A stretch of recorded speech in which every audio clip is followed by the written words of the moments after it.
So guys, for the first step, you want to get into this screen. Now to get here, you want to turn off your computer from the power button and then turn it back on again. As soon as it turns on, you want to turn it off again and then turn it back on again. You want to repeat this 3 times.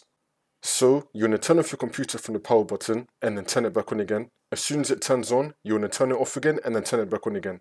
You want to repeat this 3 times, and then on the 4th time when you turn your computer on again, it will then take you into this screen.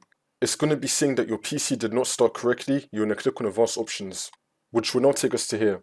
Now once you're on this, you want to click on Troubleshoot, Advanced Options, and then Command Prompt. If you do not see Command Prompt in this list, then you want to click on See More Recovery Options. Then it should appear right here. So you want to click on Command Prompt, and now this will come up. And now once you're on this, you want to type in SFC //scan now and click on Enter.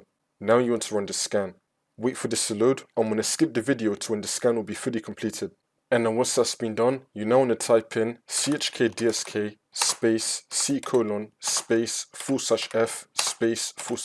and then click on Enter. And you now want to run this scan as well. Wait for this to load. And then once you complete both those scans, for the last step, we're just going to close out of this. Now you want to continue to Windows, and then the problem should be fixed.